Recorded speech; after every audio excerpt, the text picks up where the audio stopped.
हाँ जी बच्चों, कैसे आप सब लोग? ठीक ठाक हो? कैसी चल रही है लाइफ आपकी? ठीक चल रही है बेटे। आज हम एक छोटा सा नया एएस करेंगे जिसका नाम है AS7। कौन सा?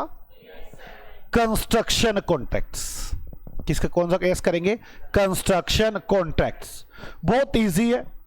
उसके अंदर यह बताया हुआ है कि जी जो आदमी ठेके लेते हैं, कंस्ट्रक्शन का काम करते हैं, कंस्ट्रक्शन के ठेके लेते हैं नॉर्मली, उनकी रिवेन्यू कैसे रिकॉर्ड करेंगे, क्या प्रॉब्लम आई क्या नहीं आई, सब ये भी डिस्कशन शुरू करते हैं। पहले अगर किसी को मुझसे इसमें कुछ पूछना है, कुछ बात करनी है तो कर लो, फिर शुरू करूं मैं AS7 कंस्ट्रक्शन कॉन्ट्रैक्ट। मैं जो रेड पेन से लिखूंगा वो आपने नोटिंग करना है, ब्लू पेन से लिखूंगा या किसी और कलर से लिखूंगा आपने नोटिंग नहीं करना, समझना है।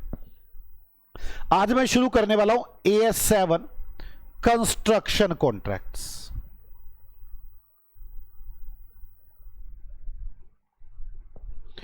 आप पहले मेरी बात ध्यान से समझ ले, प्रॉब्लम क्या है, किस लिए ये एएस बनाया गया। ये अकाउंटिंग का ही एएस है। प्रॉब्लम क्या है वो डिस्कस करना शुरू करते हैं। ये है नीरज,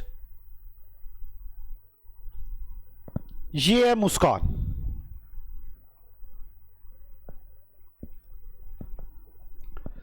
मुस्कान को अपना घर बनवाना है, मुस्कान को अपना घर बनवाना है, बहुत बड़ा घर बनवा रही है। मुस्कान ने, मैं घर बनाता हूं, बना के मुझे कोई ऑर्डर देता है कि हमारा घर बना दो, मैं वो काम करता हूं, मेरा बिजनेस है ये। मैंने मुस्कान को बोला मुस्कान ये घर मैं बना दूंगा। मुस्कान कहती है चल तू बना दे, मटेरियल भी तेरा, लेबर भी तेरी, खर्चे भी सब कुछ तूने करना है, हमने कुछ भी करेंगे, हम सामान भी तू ही लाएगा। 3 लाख रुपए कम। इसे बोलते कॉन्ट्रैक्ट प्राइस। क्या बोलते इसे? कॉन्ट्रैक्ट प्राइस, कि तू ही बनाकर दिखा। अब काम कितने साल में पूरा होगा? 3 साल में। सबसे बड़ी प्रॉब्लम यह थी अकाउंट्स को, इस 3 लाख रुपए को किस साल का रिवेन्यू मानूं?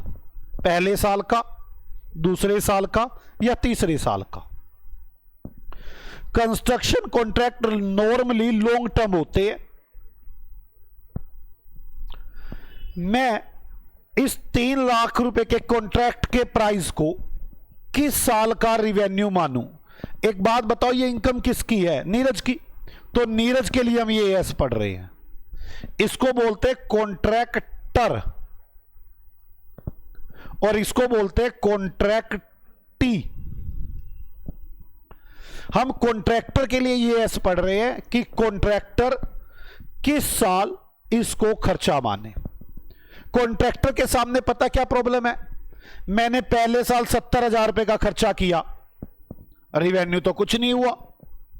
दूसरे साल 80,000 का खर्चा किया, रिवेन्यू कुछ नहीं हुआ, 1.5 लाख का खर्चा हो चुका।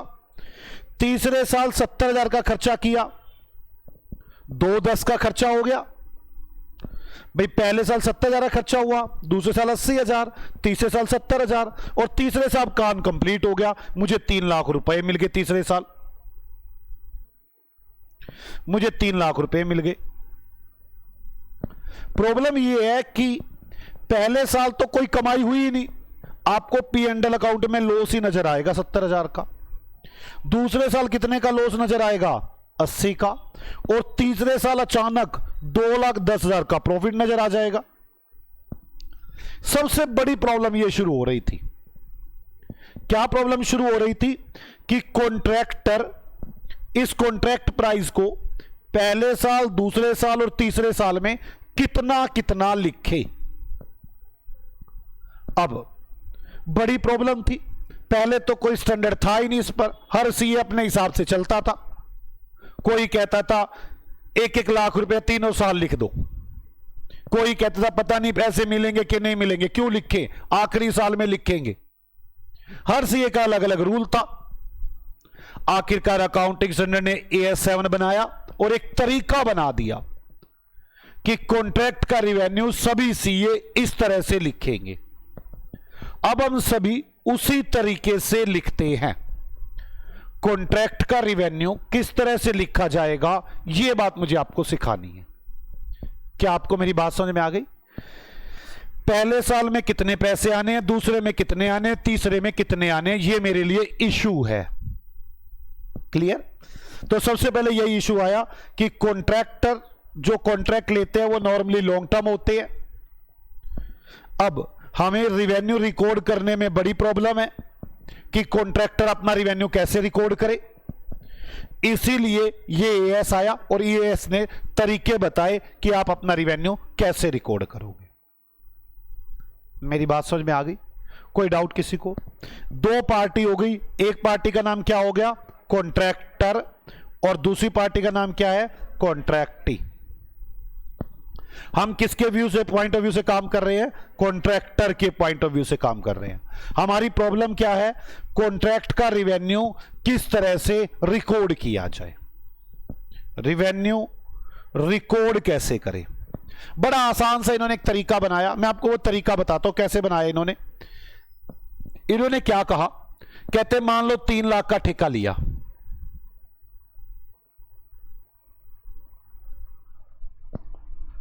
ठीक है, पहले साल 70,000 खर्चा हुआ था, दूसरे साल टोटल ले लो 1.5 लाख, टोटल ले लो 1.5 लाख, 70 पहले वाला, 80 इस साल वाला, टोटल उठा लो क्यूमुलेटिव, और तीसरे साल 2,10,000 रुपए ये भी क्यूमुलेटिव ले लो। मेरी बात समझ में आ रही है? पहले क्यूमुलेटिव ले लो। इन्होंने जो तरीका बनाया मैं वो सिखाना चाहता हूं। पहले साल कितना खर्चा किया, दूसरे साल कितना किया, 80 किया, टोटल कितना हो गया, 1.5 लाख। तीसरे साल 70 किया, टोटल कितना हो गया, 210। इस 210 में पिछले वाला 1.5 लाख इंक्लूड है, 1.5 लाख रुपए के अंदर पिछले वाला 70 इंक्लूड है। क्लियर? कहते पहले तो आप सभी खर्चों को क्यूमुलेटिव लो। मैंने कहा सर क्यूमुलेटिव क्यों ले, कहते इसकी सॉरी डिस्कशन करेंगे क्यूमुलेटिव क्यों ले। अब कह रहे ये सोचो कि आपने पहले साल कितना काम कंप्लीट कर दिया। मान लो मैंने पहले साल काम कंप्लीट किया 30%, कैसे निकाला वो भी डिस्कशन करेंगे, कैसे पता चलेगा कितना काम किया। अभी तो मैं बता रहा हूं वैसे कि मान लो मैंने पहले साल 30% काम किया, दूसरे साल 80% काम हो गया, या चलो 60% काम हो गया, जो 60 नहीं 70 कर लो, तीसरे साल 100% काम हो गया। बताओ ये भी क्यूमुलेटिव है या नहीं है? भाई पहले साल 30 था, मैंने दोबारा देखा 70 हो गया, इसमें पिछले वाला 40 इंक्लूड है या नहीं है? इस 100 के अंदर पिछले वाला सारा इंक्लूड है या नहीं है? पहली बात तो ये पता होनी चाहिए कि मुझे सारे खर्चे क्यूमुलेटिव लेने हैं, मुझे percentage of completion, degree of completion भी कम्यूट लेना है। अब कहते हैं ऐसा करो, पहले साल 3 लाख रुपए का कॉन्ट्रैक्ट प्राइस था, 30% काम हो गया, 90,000 का काम हो गया, और आपने कॉस्ट लगा दी 70,000 रुपए। पहले साल आपका प्रॉफिट हुआ 20,000 रुपए। कोई डाउट है किसी को? तो बड़ा आसान सा काम है, 90,000 रुपए की रिवेन्यू हो गया, 70 की कॉस्ट हो गई। उससे अगले साल 3 लाख का 70% काम हो गया, 210, और कॉस्ट 1.5 लाख की हो गई। टोटल प्रॉफिट कितना कमाया, 60,000। मुझे यह बताओ सेकेंड ईयर का प्रॉफिट है क्या 60,000? नहीं, यह कब तक का प्रॉफिट है, आज तक का। मेन मुद्दा यह समझना है, यह आज तक का प्रॉफिट है। इसमें से पिछले साल का प्रॉफिट घटा दो और कितना बच गया फिर, 40,000। यह करंट का प्रॉफिट हो गया। तीसरे साल फिर 3 लाख का 100% काम हो गया, पूरा 3 लाख का काम हो गया। कॉस्ट कितनी लगा चुके हम, 210। कितना प्रॉफिट हो गया, 90,000। क्या ये 90,000 तीसरे साल का प्रॉफिट है? नहीं, ये तो आज तक का टोटल प्रॉफिट है। ये तो सिंपल दिख रहा है। इसमें से पुराने प्रॉफिट घटा दो 60,000 के, तो इस साल का प्रॉफिट कितना हो गया, 30। आप देख लो 30, 40, 70, 20, 90, टोटल आज तक का 90। वैसे भी देख लो, टोटल खर्चा 2,10,000 है, 3 लाख में से 2,10,000 घटा दूं तो 90,000 ही तो प्रॉफिट होगा। ये आसान सा तरीका बनाया उन्होंने कि आप लोगों को इस तरह से कैलकुलेशन करनी चाहिए। कोई डाउट? आप लोग लगभग 7 पेज थ्योरी के छोड़ेंगे, 7 पेज थ्योरी के छोड़ने के बाद मेरे सामने एक एग्जाम्पल लिखेंगे ऐसा ही, ताकि हम बातों को समझ सके। एग्जाम्पल नंबर 1 कि प्रॉफिट कैसे निकलने चाहिए।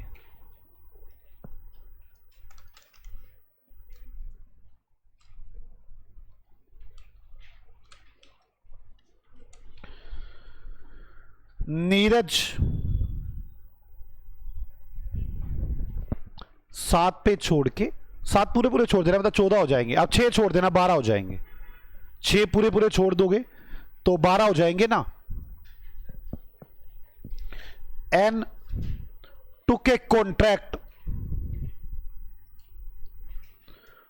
for construction of flyover। Flyover बनाने के लिए हमें एक कॉन्ट्रैक्ट मिला। Detail first year, second year, third year.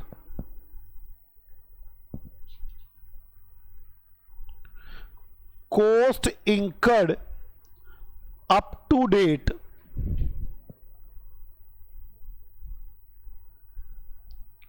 1 lakh, 1.5 lakh और 2 lakh. Percentage of completion 40%, 80%, 100%। Contract price 3 lakh रुपए। Calculate contract profit of each year. आप हर साल के कॉन्ट्रैक्ट का प्रॉफिट निकाल कर दिखाएं। आओ सॉल्यूशन करें।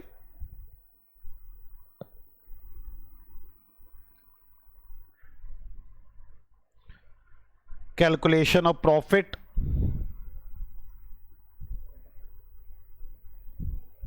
First year, second year, third year.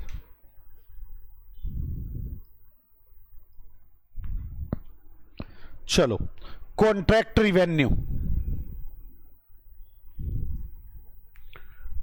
Contract revenue, contract revenue कैसे निकालते थे? कॉन्ट्रैक्ट प्राइस का into percentage of completion.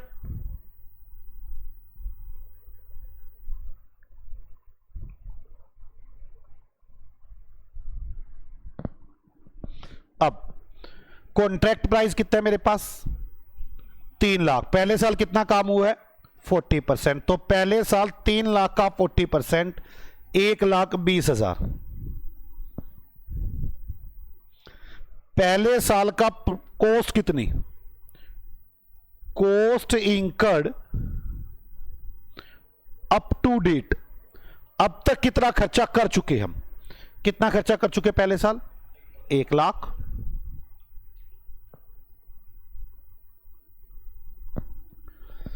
Profit up to date 20,000। Already recognised, पहले कुछ प्रॉफिट लिखा है आपने? पहले कोई प्रॉफिट कैलकुलेट किए नहीं, तो 20,000 तो पहले साल में थोड़ा ना कैलकुलेट किए होंगे। मेरी बात समझ में आ गई? आ जाओ दूसरे साल। 3 लाख का कितने परसेंट काम हो गया? 80%। 3 लाख का 80%, 2,40,000। अब तक का खर्चा, अब तक का खर्चा 1.5 लाख। प्रॉफिट 90,000। पहले कितने रिकॉर्ड कर चुके हैं हम? 20। कितने बच गए? 70। ये तो कोई मुश्किल काम नहीं है।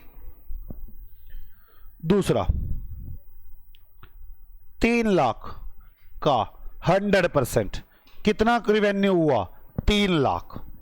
कितना अब तक रिकॉर्ड कर चुके? 2 लाख। बच्चों मैं अपने आप आपको ना इसकी पूरी गहराई में ले जाऊंगा, टेंशन मत ले। मैं जानबूझ के पहले इजी वे में आता हूं। उसके बाद इसमें कमियां निकालनी शुरू करता हूं कि ये दिक्कतें आ रही है, ये दिक्कतें आ रही हैं। पहले ये तो पता हो क्या रहा है, 90,000 ऑलरेडी बुक, तो 10,000 का टोटल प्रॉफिट आ गया। किस किस को मेरी बात समझ में आ चुकी है? पक्का सोच लो। मैं वैसे आपको ये बता दूं, ये एस लगना किस पर है? ये एस देखो, आपको पता ही है, मैंने ये इतनी बातें तो आपको सिखा रखी हैं कि जी जितनी भी लिस्टेड कंपनियां हैं उन पे तो इंड एस लगने लग गए हैं। ये तो आपको पता ही है, जितनी भी लिस्टेड है उन पे तो इंड एस चले गई है। जितनी भी अनलिस्टेड है, अगर उनकी नेटवर्थ 250 करोड़ से ऊपर, 250 करोड़ या उससे ऊपर है, वो भी इंड एस में चली गई हैं। तो कंपनियां कौन सी है जो एस में रह गई हैं? जिनकी नेटवर्थ 250 करोड़ से कम है, बस वही कंपनियां इंड एस में रह गई हैं। और कौन रह गए? जितने भी नॉन कॉर्पोरेट एसएससी हैं। फाइनेंशियल इंस्टीट्यूशन निकल चुके हैं, इंड एस में जा चुके हैं, एनबीएफसी जा चुकी हैं। मेरी बात समझ में आ गई? बैंक तो ये काम करते ही नहीं। मेरी बात समझ रहे हो? तो मतलब इसके अंदर दो ही चीजें रह गई हैं, एक तो अनलिस्टेड कंपनी जिनकी नेटवर्थ 250 करोड़ से कम है, और नॉन कॉर्पोरेट एसएससी, और कोई नहीं रह गया। बात समझ में आ रही है? मैं काम करता हूं, आपको ऐसा एग्जांपल दूं, आप करके दिखाएंगे एक बार कैसे किया इन्होंने। थोड़ा सोच के करना, ऐसा ना हो कि जल्दी करना, सोच के थोड़ा सा आ जाओ। मैं एग्जांपल ना, जब भी कभी मैं एग्जांपल ऐसे लिख दूं ना, एग्जांपल 1 का ए, तो इसका समझा करो बस मैं आपकी प्रैक्टिस करवाना चाहता हूं, है वही पहले वाला ही। नीरज एंड मुस्कान, अच्छा इसमें कोई अमेंडमेंट आएगी ना कि 250 करोड़ से कम वाली पर भी क्या था? अभी ऐसा हो सकता है ना आने वाले टाइम में वो कह दे वो अनलिस्टेड कंपनियां जिनकी टर्नओवर, जिनकी नेटवर्थ 100 करोड़ से कम है, उन पर लगेगा ये। तो बस यही अमेंडमेंट तो आएगी, धीरे धीरे अनलिस्टेड को हटाना है उन्होंने। तो अभी नहीं है, जब आएगी मैं आपको बता दूंगा। अभी तो यही है, नीरज एंड मुस्कान लिमिटेड, मैं ब्रैकेट में लिख देता हूं, unlisted company whose net worth less than 250 crore. समझ में आ गई आपको मेरी बात? टुक ए कॉन्ट्रैक्ट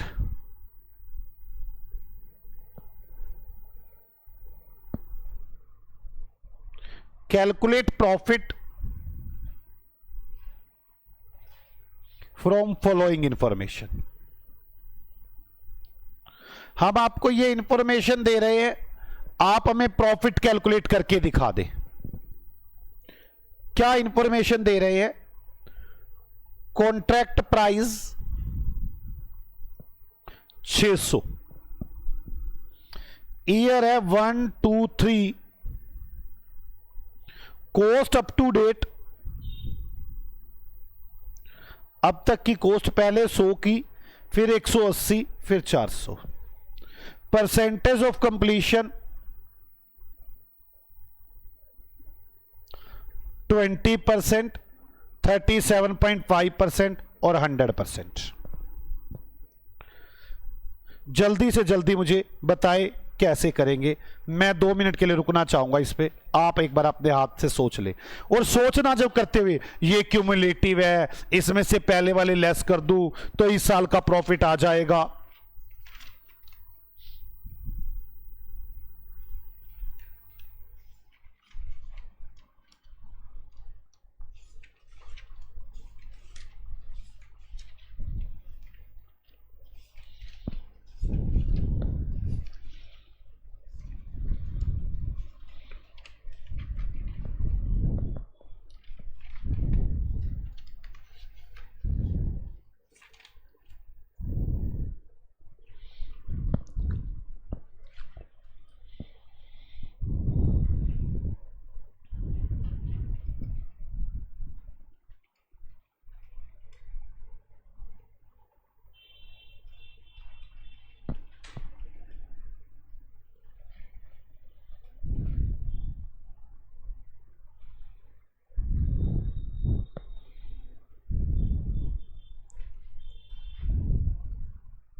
क्या आपको मेरी बात समझ में आ गई? ऐसे किया आप सब लोगों ने? आराम से कर लो, कोई दिक्कत नहीं है। क्या समझ में आ गई आपको मेरी बात? पक्का?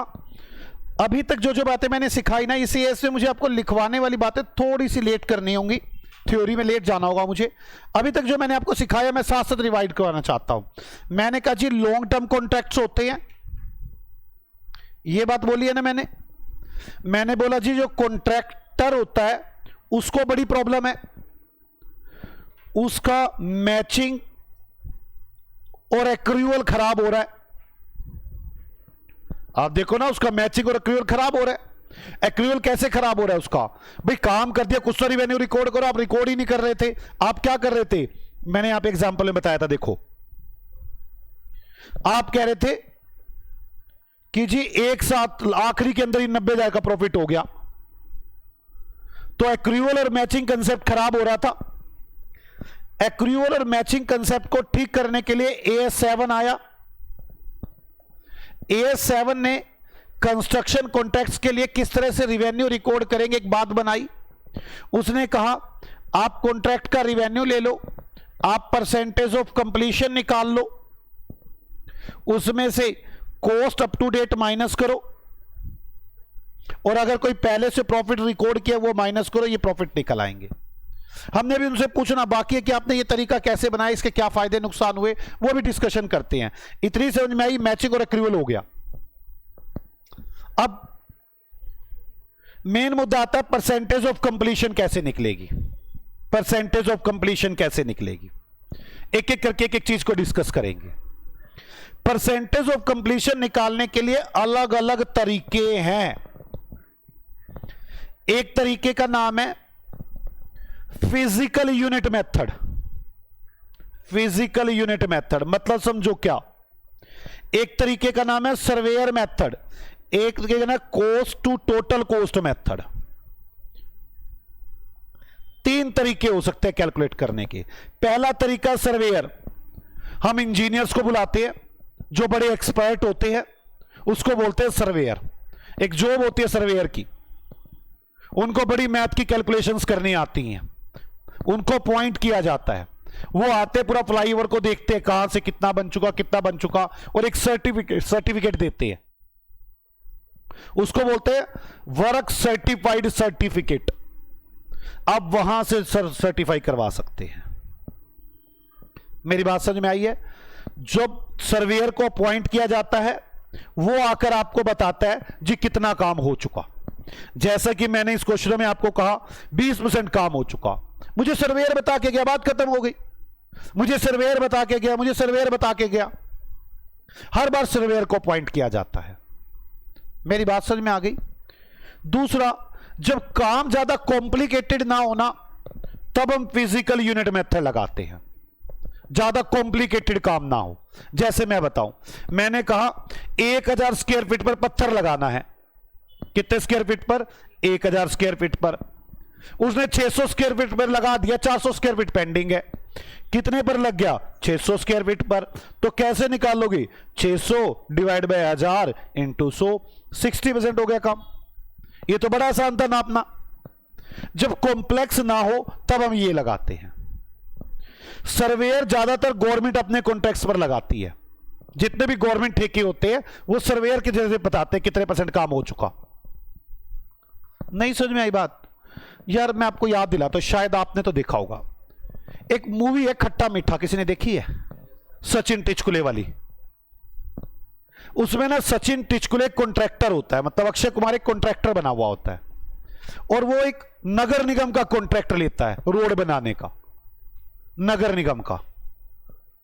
देखे आपने? वो नगर निगम का रोड बनाने का कॉन्ट्रैक्ट लेता है। जब रोड बनाता है ना तो एक आदमी आता है गाड़ी में बैठ के, आकर देखता है देखो क्या बना हुआ है, क्या बना हुआ है, चूरा चूरा निकाल के दिखाता है सड़क में से, कहता है ये काम नहीं हुआ, ये काम नहीं हुआ। वो होता है सर्वेयर, आकर देखकर बताता है कि क्या काम हुआ। उस मूवी के अंदर वो उसकी जेब में बार बार पैसे भी डालता है कि ये पैसे रख लो, आप सर्टिफिकेट दे दो मुझे।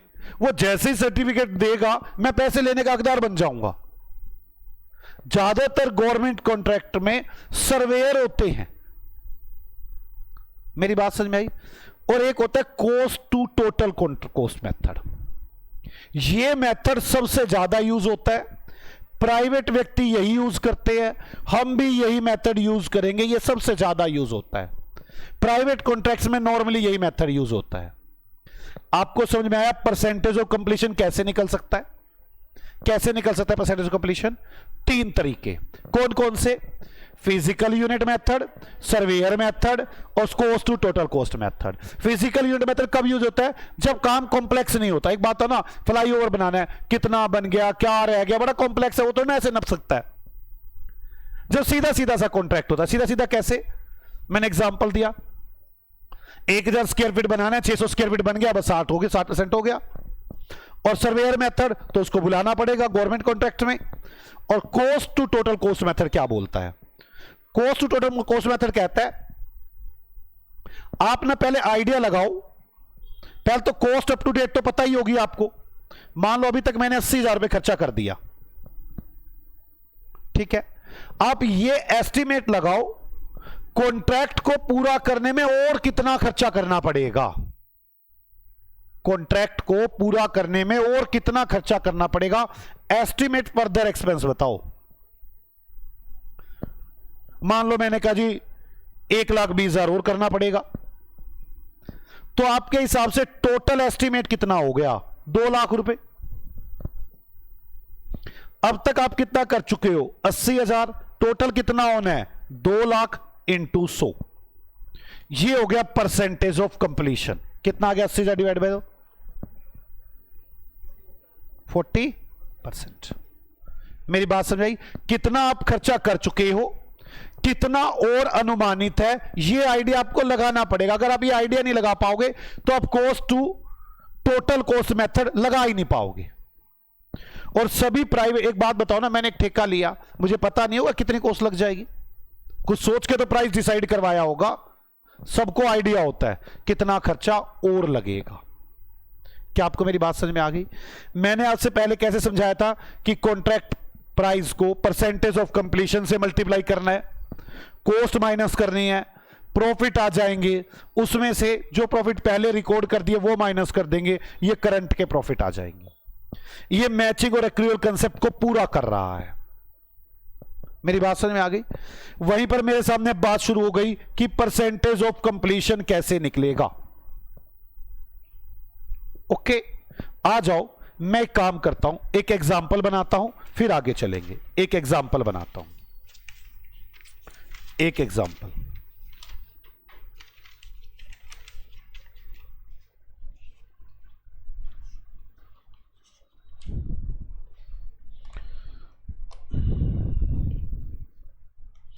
लिखो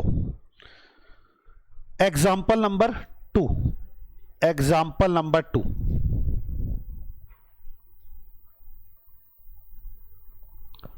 लिखे non corporate entity, non corporate entities.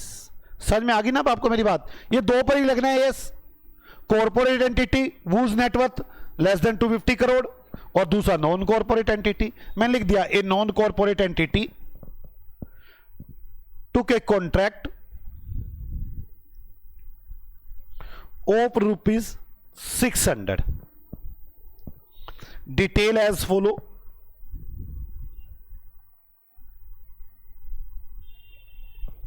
First year, second year, third year.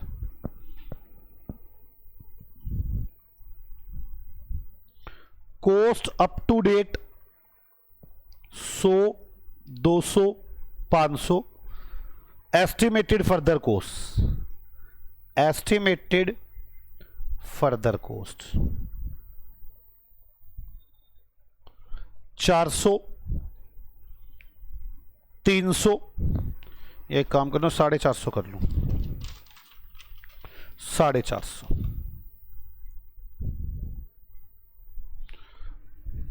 200। ठीक है, calculate profit of each contract, each year. आपने प्रॉफिट निकालना है हर साल का। आओ करे सॉल्यूशन। लास्ट ईयर में कैसे, तो कंप्लीट हो गया कॉन्ट्रैक्ट, अब और क्या एस्टिमेट करूं। बात समझ में आ गई। आ जाओ किस तरह से करेंगे कैलकुलेशन ऑफ प्रॉफिट।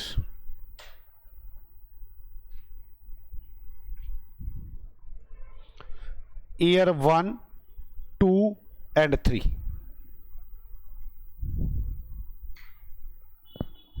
चलो कॉन्ट्रैक्ट रिवेन्यू कैसे निकालते हैं contract revenue, contract price multiply by percentage of completion. क्या परसेंटेज ऑफ कंप्लीशन गिवन है? नहीं। कौन सा मेथड लगाऊंगा?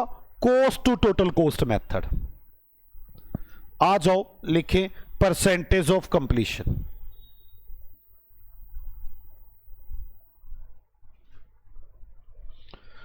Cost incurred divide by total estimated cost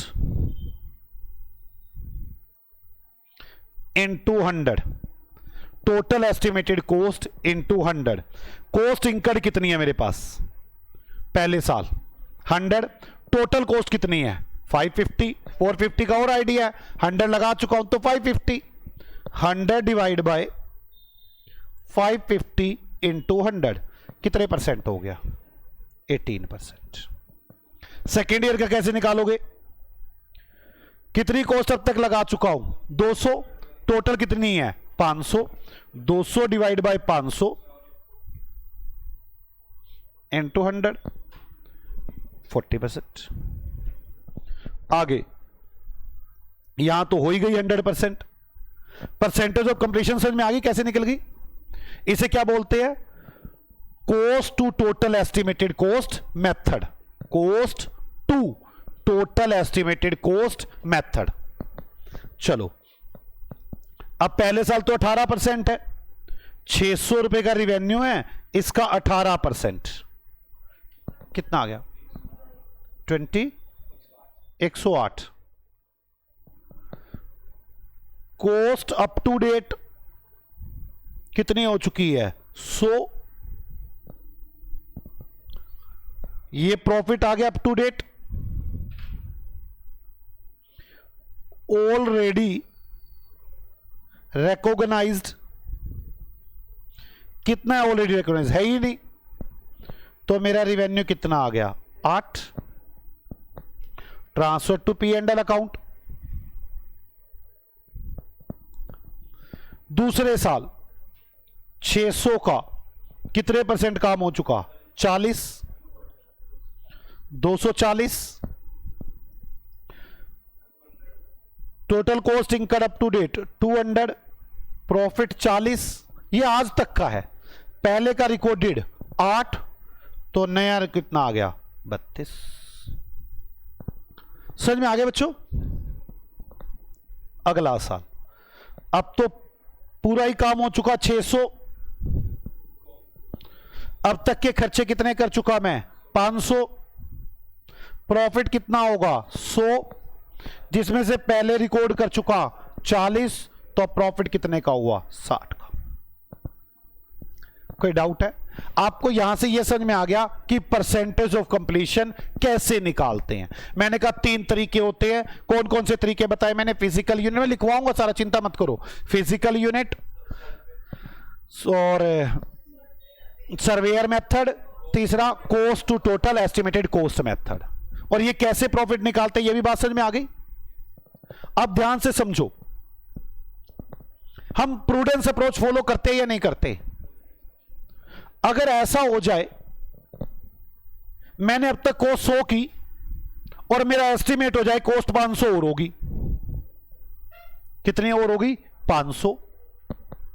मुझे स्टार्टिंग में पता चल गया 600 रुपए, तो मैं 500 और होगी ना, 600 और होगी। चलो अगर मैं यहां पर यह सोच लूं कि यहां 600 रुपए खर्चा और होगा, मुझे तो स्टार्टिंग में दिख रहा है कि 700 रुपए कॉस्ट हो रही है और 600 रुपए का खर्चा हो रहा है। 600 रुपए कॉन्ट्रैक्ट का प्राइस है और 700 रुपए खर्चा हो जाएगा। 100 कर चुका हूं, 600 का आइडिया लग रहा है। मुझे तो स्टार्टिंग में लॉस नजर आ रहे हैं। आपको मेरी बात समझ में आई? आधे लोग तो यही समझते हैं कि लोग ऐसा कॉन्ट्रैक्ट लेंगे क्यों, लॉस मेकिंग कॉन्ट्रैक्ट है।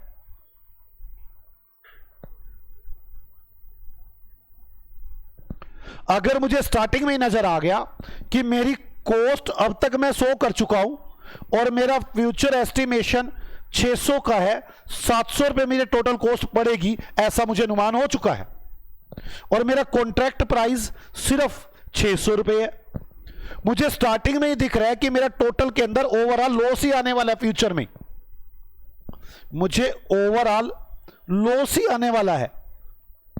पहला मुद्दा तो होता है लोग ऐसा कॉन्ट्रैक्ट लेते क्यों हैं? बिल्कुल लेते हैं।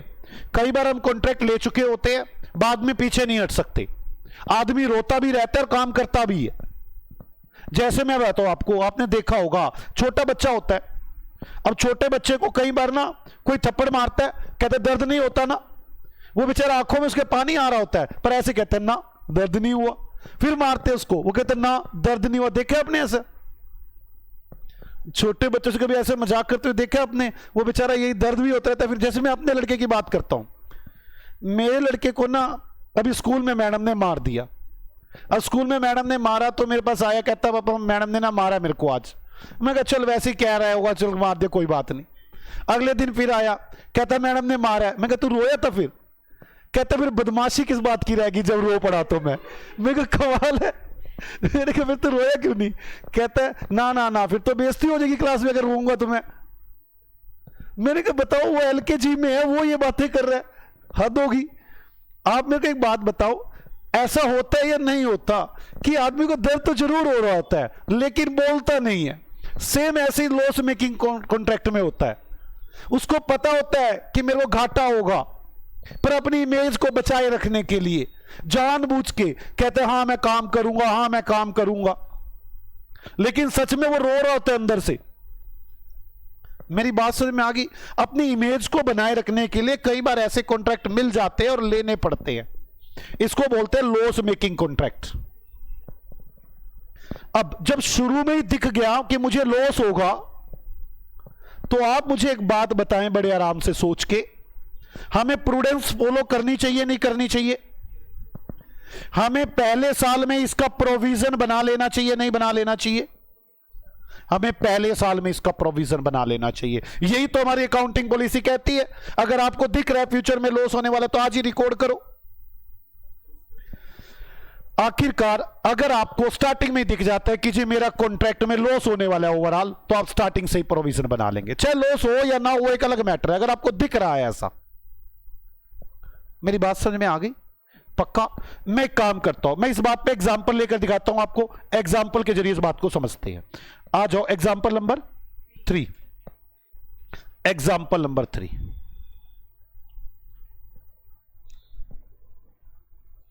Non corporate entity taken a contract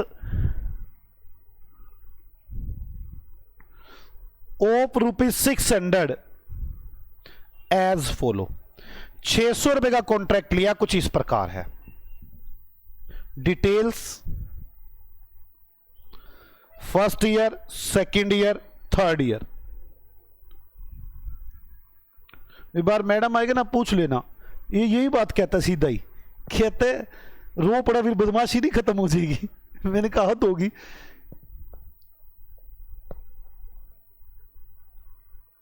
estimated cost up to date 600, 300। Calculate profit on each contract.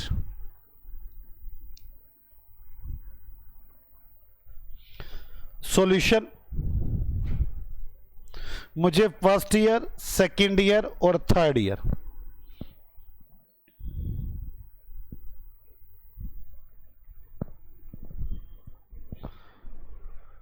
Contract revenue, मुझे बताओ कॉन्ट्रैक्ट रिवेन्यू कैसे निकलेगा? पहले क्या निकालना पड़ेगा? Percentage of completion. तो आ जाओ परसेंटेज ऑफ कंप्लीशन निकालते हैं। Percentage of completion, cost up to date divide by total estimated cost into 100। कॉस्ट अप टू डेट कितनी है मेरे पास 100 और टोटल 700। 100 divide by 700 into 100 14% 0.28%। दूसरे साल 200 डिवाइड बाय 500 इंटू 100 कितना आ गया 40%। अगला अगले साल तो 100 ही होगा। अब पहले साल की बात करते हैं। 600 रुपए का कॉन्ट्रैक्ट था, 600 इंटू 14.28% कितना आ गया 85.68 माइनस, हाँ ले लो कोई बात नहीं, 2 डेसिमल तक 3 डेसिमल तक। कॉस्ट अप टू डेट कितना खर्चा कर चुका 100। लॉस अप टू डेट कितने रुपए का लॉस हो गया आपका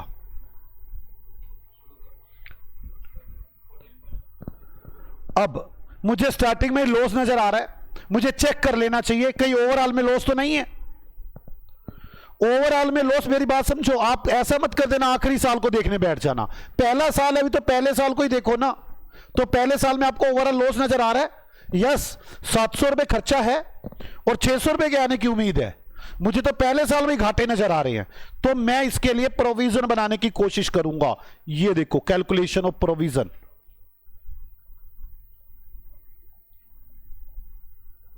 provision first year contract price 600 minus total cost, cost up to date 100 further estimated cost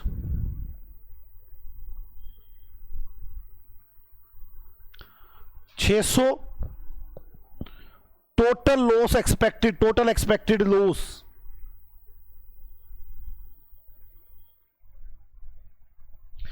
आपको पूरे कॉन्ट्रैक्ट पर 100 रुपए का घाटा होने की उम्मीद है। क्या आपको मेरी बात समझ में आ गई?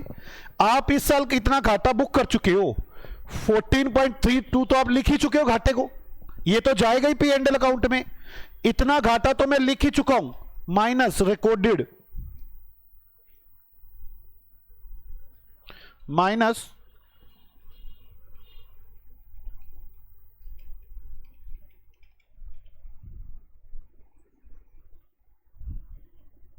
रिकॉर्डेड। मैं इतना घाटा रिकॉर्ड कर चुका हूं। कौन सा बटन दब गया अब?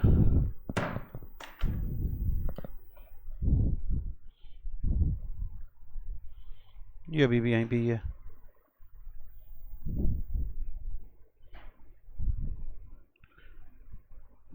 रिकॉर्डेड देखना कितना रिकॉर्ड कर चुका हूं मैं 14.32।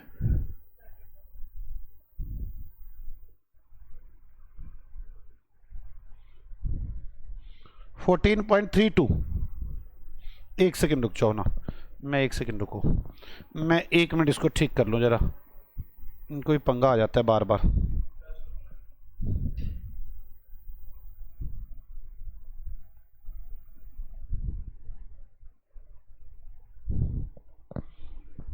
एक सेकंड,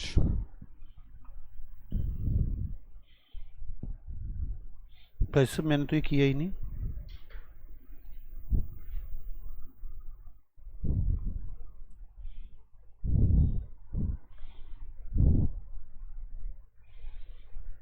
कितना रिकॉर्डेड था 14.32, ये रिकॉर्डेड है तो मेरे पास ऑलरेडी रिकॉर्डेड है, तो मेरे पास कितना का प्रोविजन और बनना चाहिए 88.68। इतने का प्रोविजन बनना चाहिए, प्रोविजन फॉर लॉस, क्योंकि मैं प्रूडेंस अप्रोच को फॉलो करता हूं। तो एंट्री पता क्या बनती है प्रोविजन की? P&L account debit to provision.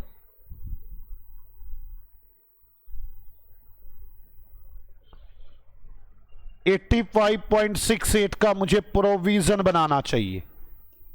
क्या आपको मेरी बात समझ में आ रही है? चलो, अब यहां पे ऑलरेडी तो है ही नहीं,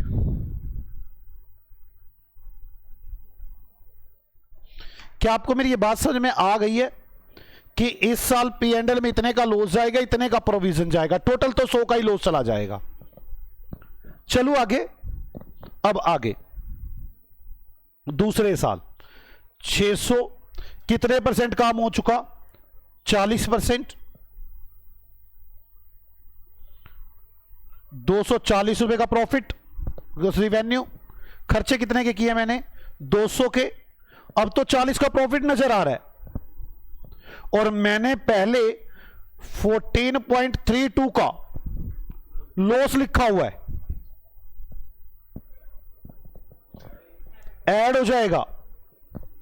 मुझे कितने के प्रॉफिट बनाने होंगे यहां पर? इस साल कितने के? पिछले साल 14.32 का नहीं, अब तक 40 का प्रॉफिट है।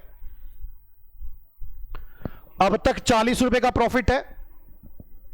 मैं पहले 14 रुपए 32 पैसे का लॉस लिखे बैठा हूं, तो मुझे अब की बार प्रॉफिट कितना लिखना होगा? 54.32। मेरी बात समझ में आ गई है? सोच के देख लो, मैंने पिछले साल यहां तक 14 रुपए 32 पैसे के लॉस लिखे थे। मान लो मैंने इस यहां तक 10 रुपए के प्रॉफिट लिखे होते और यहां से यहां तक 30 रुपए का प्रॉफिट हो जाए, तो मेरे यहां से यहां तक के प्रॉफिट कितने हुए? 20। अब यहां से यहां तक 40.32 के प्रॉफिट है, तो मेरे यहां से यहां तक के प्रॉफिट कितने हुए? 54.54 के। नहीं समझ में आई? भाई ये तो लॉस लिखा हुआ है मैंने, भाई यहां पर 54 कमाऊंगा तभी तो टोटल यहां तक 40.32 बुक होगा। नहीं समझ में आई बात मेरी? चलो एक बार देख लेता हूं। दूसरे साल में मैंने प्रॉफिट तो लिख दिया,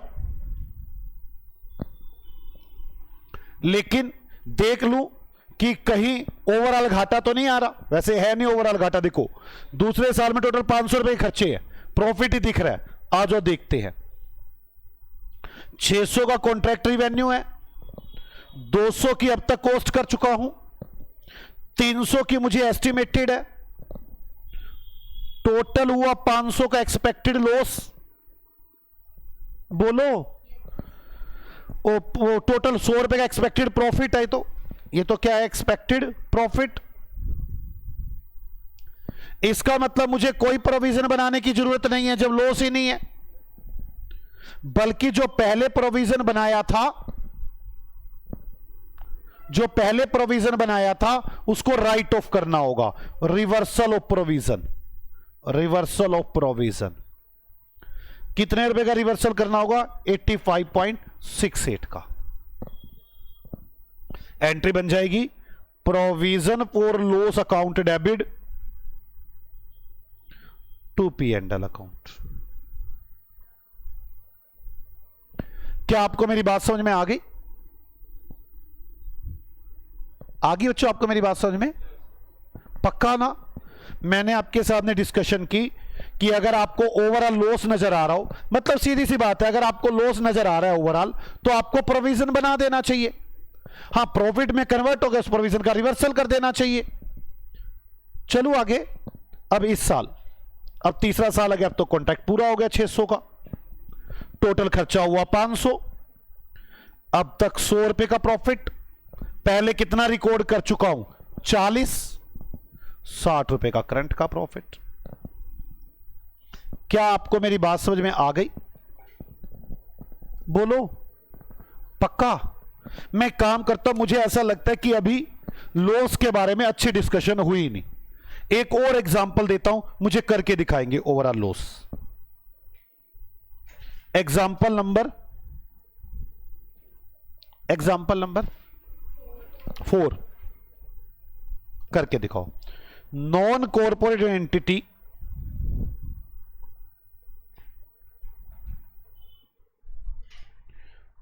taken a contract contract price 150 lakh. मेरे पास first year, second year, third year है। Cost up to date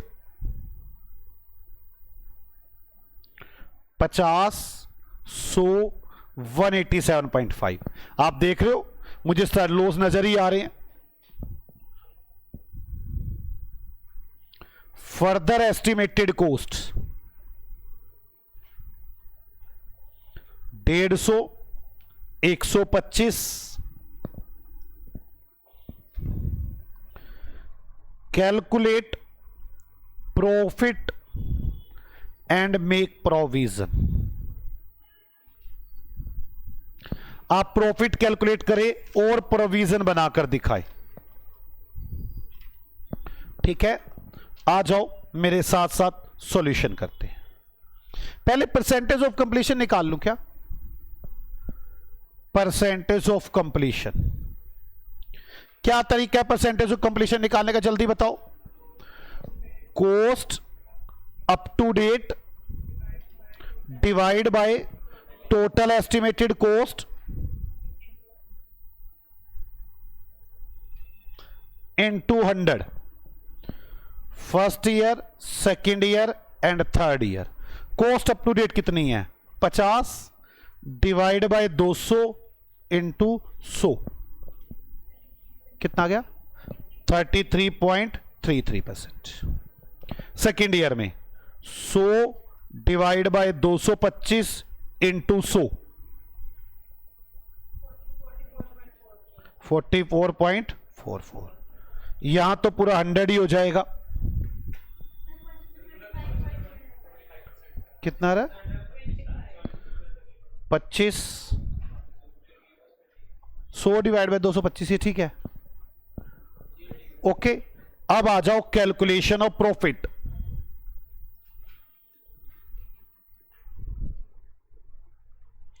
calculation of profit first year, second year and third year.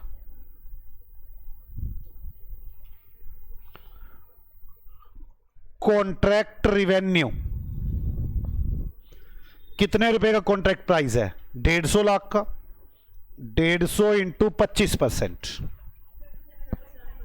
37.5 minus cost up to date. अब तक कितना खर्चा किया मैंने? अब तो 50। Loss up to date 12.5। ये लॉस आ गया। ऑलरेडी रिकॉर्डेड, पहले से कुछ रिकॉर्ड किया नहीं तो लॉस आ गया 12.5। अगर लॉस आ रहा है तो चांसेस है ओवरऑल में भी लॉस हो सकता है। एक बार चेक कर लो कहीं प्रोविजन की कंडीशन तो नहीं है। पहले साल 150 रुपए कॉन्ट्रैक्ट प्राइस है, 200 रुपए टोटल खर्चा आ रहा है। इसका मतलब मुझे दिख रहा है पहले साल ही कि प्रोविजन बनाना पड़ेगा। Calculation of provision.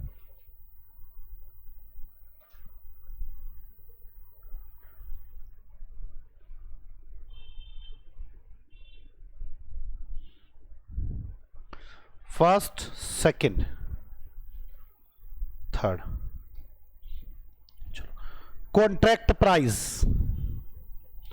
150 lakh minus total estimated cost 200। Total estimated cost समझ में आ गई ना बच्चों? टोटल लॉस 50 माइनस रिकॉर्डेड, कितना रिकॉर्ड कर लिया हमने?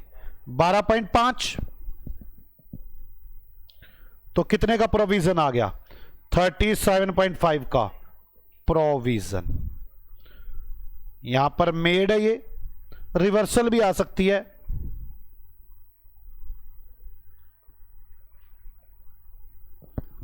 ठीक है बच्चों, अब एंट्री बना के दिखा दूं ना? पी एंड, यहां मैं एंट्री बना देता हूं। P and L account debit to provision for loss 37.5। कोई डाउट है बच्चों? चलो दूसरे साल पर आ जाओ, दूसरे साल पर 44.44% काम हो गया है।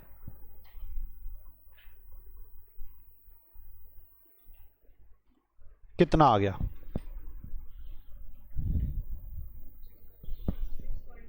66.66। अब कॉस्ट अप टू डेट कितनी है?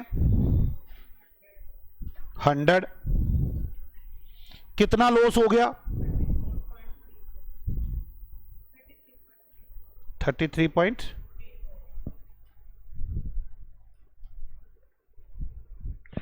ऑलरेडी रिकॉर्डेड कितना है? 12.5। तो मुझे क्या लॉस कितना आ गया? इतना टोटल लॉस है, ये पहले से रिकॉर्ड हुआ पड़ा है। कितना और रिकॉर्ड करूं लॉस? गलत यार, माइनस ही करके बताओगे ना अब तो। भाई पहला भी लॉस है, दूसरा भी लॉस है। 20.83।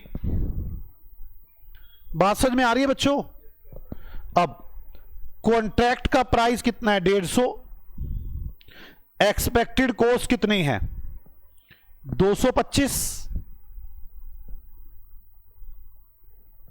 लॉस कितने होने के चांसेस है?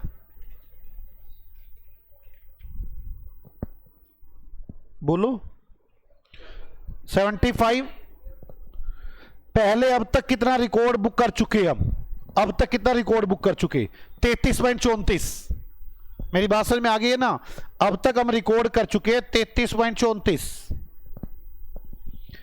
कितने रुपए का प्रोविजन बनाना होगा? 75 माइनस 33.34, 41.66। और जो पहले प्रोविजन बना हुआ था वो रिवर्सल हो जाएगा। पिछले साल जो प्रोविजन बनाया था वो रिवर्स, नया प्रोविजन इतने रुपए का बनेगा, इतने रुपए के लॉस हो चुके हैं अब तक। क्या आपको मेरी बात समझ में आई है? यहां से करते हैं। मुझे ये बताओ 75 रुपीज का टोटल लॉस होगा, जिसके अंदर मैंने अब तक 33.34, ये ओवरऑल लॉस है पूरे कॉन्ट्रैक्ट के ऊपर, और पूरे कॉन्ट्रैक्ट का अब तक मैं 33.34 लॉस बुक कर चुका हूं। 12.5 पिछले साल, 20.83 इस साल। तो मैं इतना रिकॉर्ड कर चुका हूं, बाकी रिकॉर्ड करना रहता है। कितना रिकॉर्ड करना रह गया? ठीक है, टोटल 75 का लॉस होना था, इतना रिकॉर्ड कर चुका हूं। तो जो रहता है, मुझे फ्यूचर का लॉस आज ही दिख रहा है, तो मैं इसे क्या बना लूंगा? प्रोविजन। लेकिन एक प्रोविजन मैंने पहले भी बनाया हुआ है, पिछले साल अलग तरीके से सोचा था, हर साल सोचना पड़ता है। या तो पिछले ऐसे बोल दूं कि पिछले वाले प्रोविजन को बढ़ाओ, आपने 37.5 का बना रखा था, टोटल 41.86 का बनना था। या मैं ऐसे कह दो पिछले वाले प्रोविजन को खत्म कर दो और नया प्रोविजन बना दो। पिछले वाले प्रोविजन, नया प्रोविजन बनाने की एंट्री पता क्या बनेगी? P&L account debit to provision for loss 41.66, और इसको खत्म करने की entry provision for loss account debit to P&L 37.5। ये टोटल है। मेरी बात समझ में आ गई बच्चों आपको? हाँ जी, पक्का ना? वैसे चेहरे मुरझा रहे, इतना मुश्किल काम चल रहा है क्या? ये तो बड़ा सीधा सीधा तो बातें चल रही है, कोई सो रहा है, कोई जाग रहा है, अलग अलग हरकतें कर रहे हैं। Total contract revenue 150, cost up to date,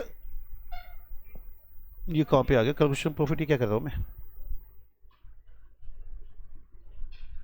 अच्छा, 150। Total cost 187.5। कितने का लॉस होना चाहिए? कितने का मैं बुक कर चुका हूं? 33.34 का।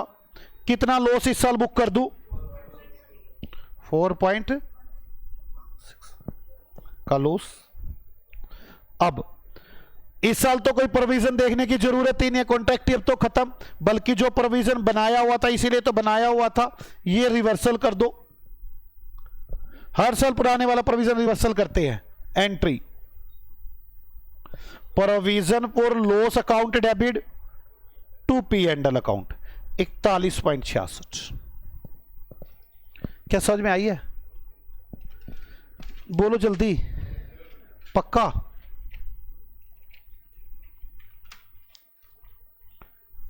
मैं सोच रहा हूं पहले इतना लिखवा दूं आपको, ऐसा ना कि आप उलझ जाएं।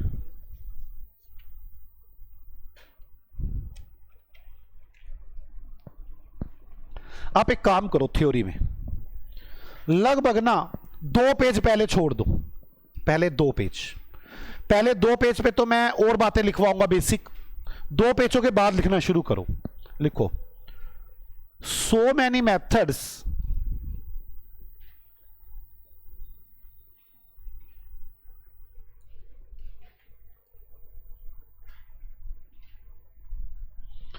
For calculation of profit in case of construction contracts.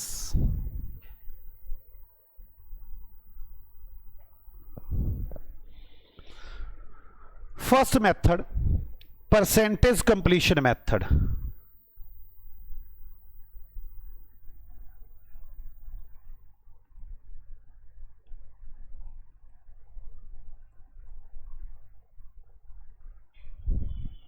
इसमें भी 2 हैं। Final outcome of contract estimated reliably. मैं समझाऊंगा इसका क्या मतलब है। इसमें भी दूसरा मेथड है, final outcome of contract note estimated reliably. मैं तभी आपको एक ही तरीका सिखा रहा हूं। दूसरा, कॉस्ट प्लस कॉन्ट्रैक्ट। मुझे सबकी डिस्कशन करनी है। मैंने अपना पहला शुरू किया हुआ है, परसेंटेज ऑफ कंप्लीशन मेथड, जब फाइनल आउटकम रिलायबली मेजर कर सकते हैं। लिखे,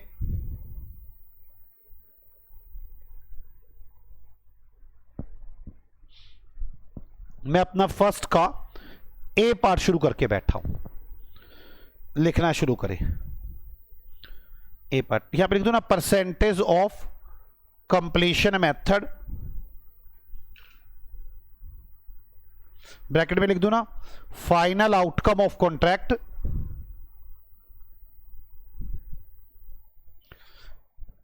मेजर्ड रिलायबली या एस्टिमेटेड रिलायबली। अच्छा, चलो अब मैं इसके अंदर बातें लिखवानी शुरू करूं। समझ में आ गया ना आपको? ये मैं पहला मेथड अपना शुरू कर रहा हूं।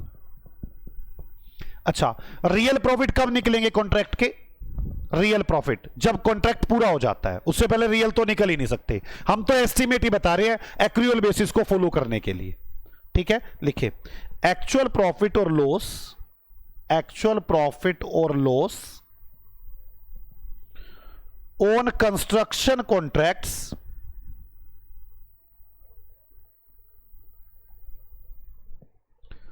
Can be determined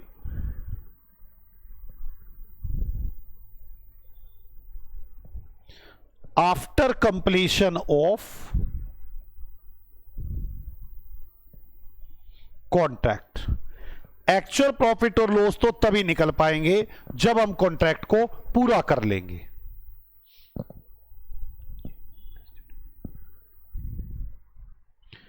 in each year we calculate estimated profit and transfer to statement of P and L account. हम हर साल एस्टिमेटेड प्रॉफिट निकालेंगे और वो profit P and L account में डाल देंगे। This method is consisted with accrual and matching concept। जो हम तरीका बताने वाले हैं वो एक्रूअल और मैचिंग कंसेप्ट को फॉलो करता है, या ऐसे कह लो कॉन्स्टिट्यूट के जगह फॉलो लिख लो। This method is followed with accrual and matching concept. आपको मेरी बात समझ में आ गई? एक्चुअल प्रॉफिट तो हम तभी निकालेंगे जब कॉन्ट्रैक्ट कंप्लीट हो जाएगा।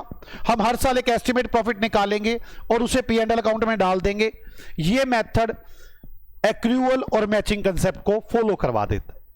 लिखे इस मेथड के बारे में, year 1, year 2, year 3।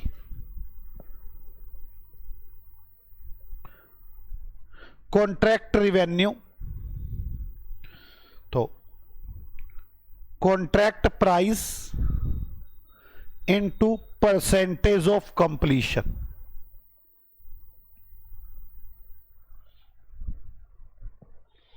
Minus cost incurred up to date, अब तक कितना खर्चा कर चुका।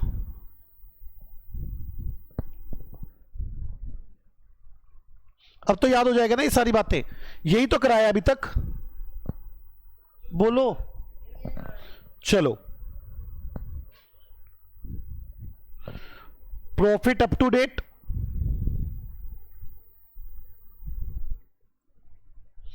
माइनस प्रॉफिट ऑलरेडी रिकॉग्नाइज्ड, पहले से कितने प्रॉफिट रिकॉर्ड किए हुए हैं। तो यहां तो हो गया ही नहीं, पहला साल है। ये आ गया profit transfer to statement of P and L account.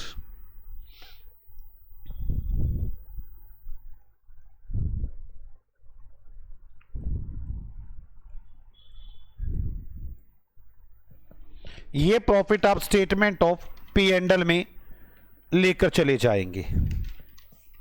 अब आगे लिखे,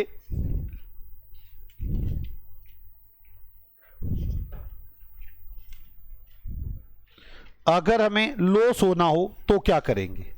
तो क्या करेंगे, हमें अगर लॉस होगा तो प्रोविजन बनाएंगे। तो चले, if entity enter into A loss making contract, समझ में आ गई ना आपको?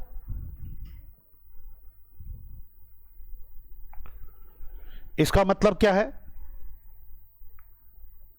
Total expected cost more than total contract revenue. अगर आपको ऐसा लगता है कि हमारी एंटिटी लॉस मेकिंग कॉन्ट्रैक्ट में चली गई है, मतलब टोटल एक्सपेक्टेड कॉस्ट इससे ज्यादा हो गई है, then we made provision for total loss, then we made provision for loss, bracket में लिख लो प्रूडेंस अप्रोच। बात समझ में आ गई बच्चों? अब लिखिए,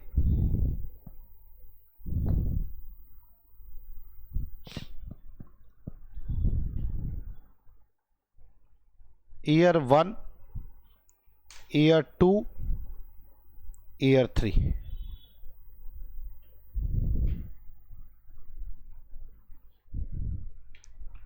contract price minus total estimated cost. Total estimated cost पता है ना कैसे निकल आएगी?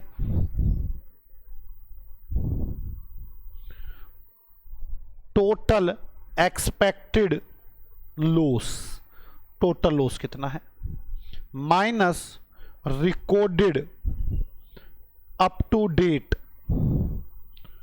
अब तक कितना लॉस आप रिकॉर्ड कर चुके हो। Provision made,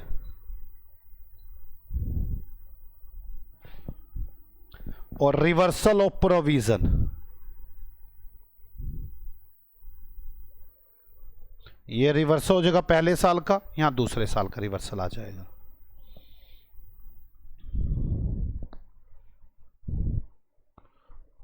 total estimated cost is equal to cost up to date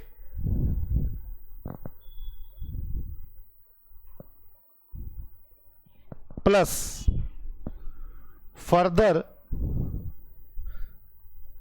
estimated cost. क्या मुश्किल है बच्चों ये? हां जी, कोई डाउट हो तो यहां तक पूछ लो। मैंने आपको यह भी समझा दिया था परसेंटेज ऑफ कंप्लीशन कैसे निकलती है, यह भी लिखवाई दूं कि परसेंटेज ऑफ कंप्लीशन कैसे निकलती है।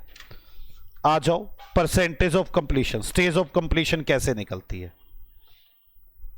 यहां तक समझ में आ गया ना सारा? ये मेरा पहला ही तरीका लग रहा है, पहले का ए पार्ट। बाकी तो छोटे छोटे से बी और सी, तो बस यही बड़ा पार्ट है। आगे लिखो, stage of completion, stage of completion.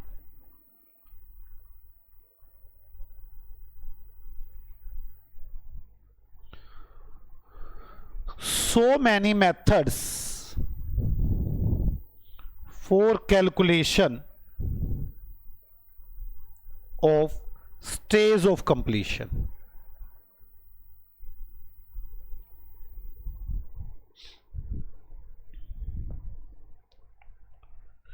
We use that method, हम वो मेथड यूज करेंगे which reliably measure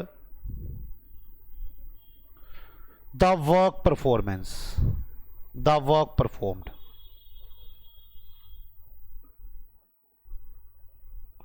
हम वो मेथड यूज करेंगे जो सही तरह से जो वर्क परफॉर्म किया हुआ है उसको मेजर कर सके। Choice of method is depend on nature of contract.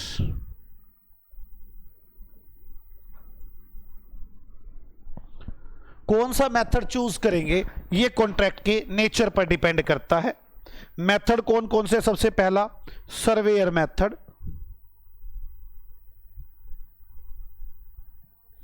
दूसरा फिजिकल प्रपोर्शन मेथड,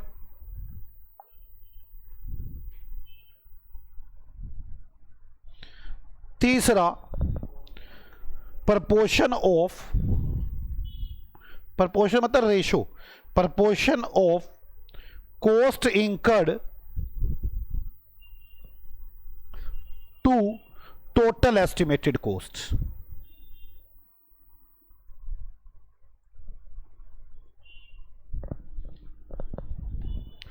अब हमने स्टार्ट किया surveyor method.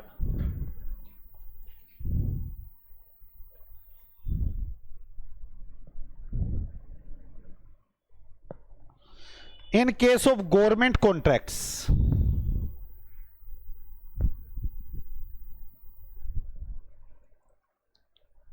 normally used this method। Government contract के केस में नॉर्मली हम इन मेथड को यूज करते हैं। ए सर्वेयर इज अपॉइंटेड,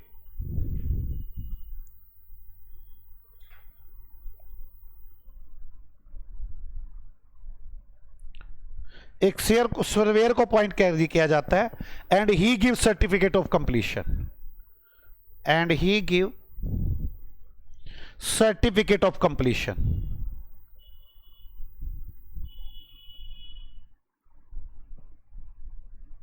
वो सर्टिफिकेट ऑफ कंप्लीशन देता है। Second,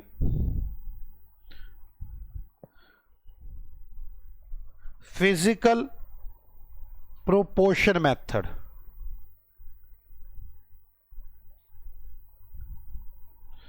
This method is used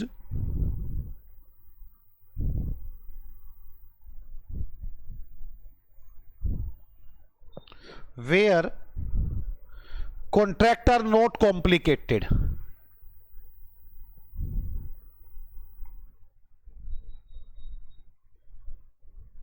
जहां पर कॉन्ट्रैक्ट ज्यादा कॉम्प्लिकेटेड नहीं होते।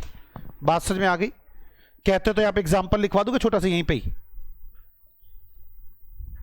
एग्जाम्पल,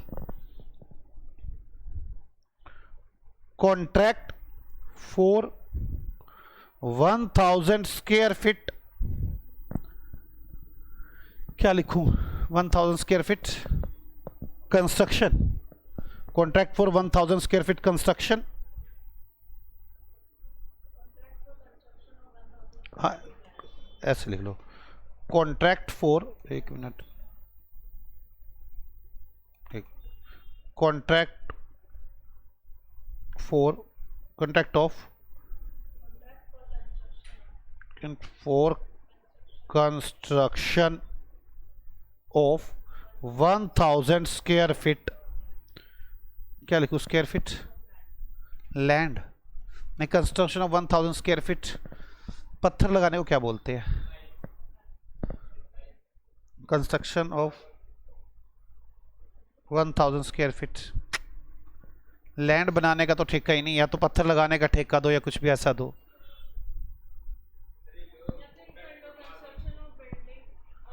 ऐसे लिख लो, contract for construction of 1000 square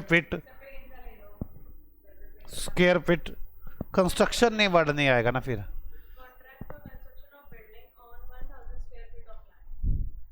ऐसे कर लो, construction, contract for construction of building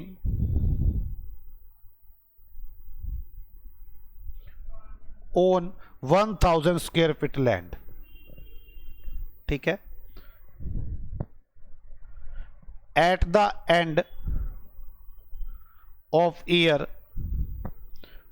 contractor completed 600 square feet, percentage of completion 60%.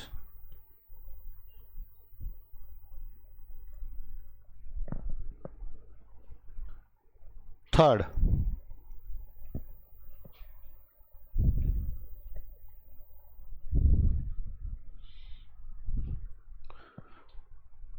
proportion of cost incurred to total estimated cost method।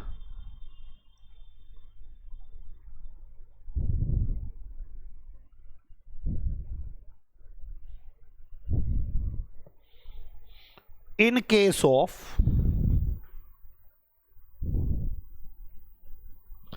private contractors,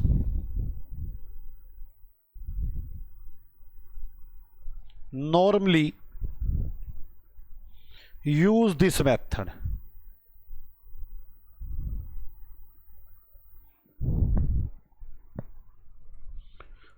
Most commonly use this method in market। In market most commonly use this method। चक्कर ये ना लाइनें बाद में आ जाती, कैसे लिखवाना चाहिए। चलो आगे, मोस्ट कॉमनली ये मेथड यूज होता है। लिखिए, एक्चुअल कॉस्ट इंकर्ड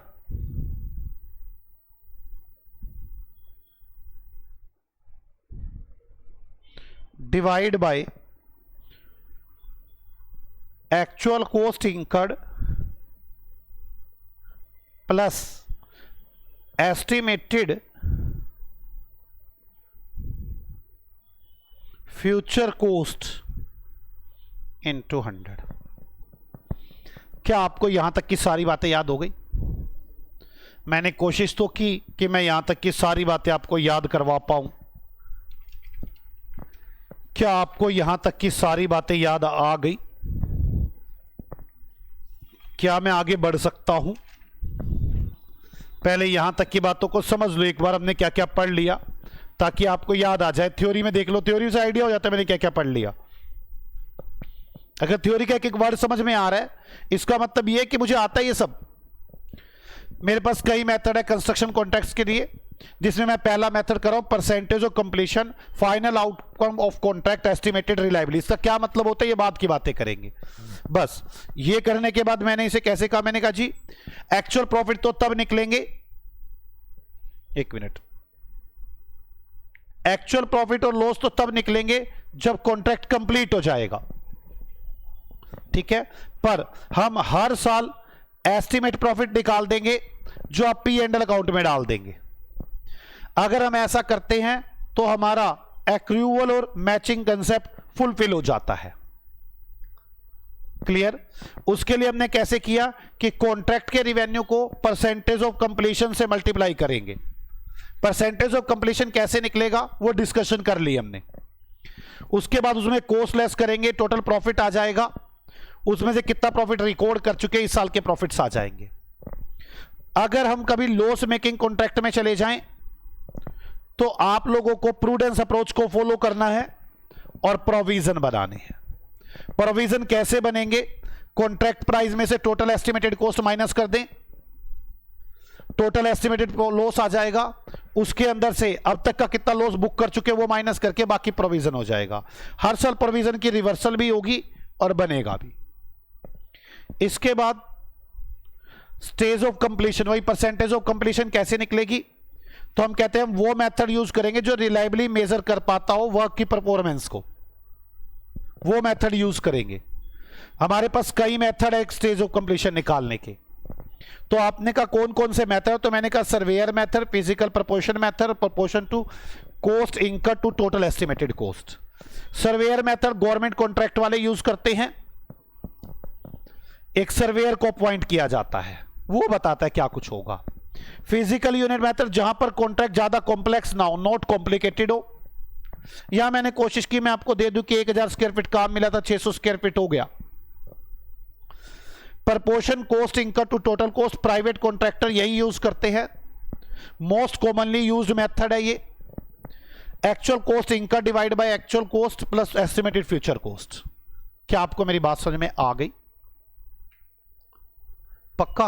अब घर जाके पता क्या किया करो, मेरी बात समझो, कभी आप ऐसा ना करते हो, घर जाके सेम कॉपी दोबारा बनानी होती है, यही सारा कुछ लिखना होता है, एग्जाम्पल भी और कुछ और थ्योरी भी, और उसके बाद बस पढ़नी होती है बार बार। क्वेश्चंस भी पढ़ने होते हैं और थ्योरी भी पढ़नी होती है। पहले एक बार सेम लिखनी होती है, उसके बाद पढ़नी होती है बार बार सारी, एग्जाम्पल्स भी पढ़ने होते हैं सारे बार बार। ओके? जितनी ज्यादा बार जो एफर्ट करेगा, जितनी ज्यादा बार पढ़ेगा, उतनी जल्दी बार फटाफट काम करेगा। अब आगे चलूं क्या मैं? अब मेरा मुद्दा पता क्या है? आप अब तक जो कर चुके हैं उसके अंदर आपको क्या चीज चाहिए? Contract revenue. अब मैं आपसे डिस्कशन करूंगा कॉन्ट्रैक्ट रिवेन्यू क्या होता है, कैसे निकलता है कॉन्ट्रैक्ट रिवेन्यू। फिर मैं डिस्कशन करूंगा कॉस्ट कैसे कैलकुलेट होती है। डिग्री ऑफ कंप्लीशन तो कर ही चुका हूं मैं, मेरी बात समझ में आ गई? तो मैं पहले अपनी डिस्कशन शुरू करने जा रहा हूं कि कॉन्ट्रैक्ट रिवेन्यू कैसे निकलता है, और मेरे साथ साथ कॉन्ट्रैक्ट रिवेन्यू कैसे निकलता है, समझो।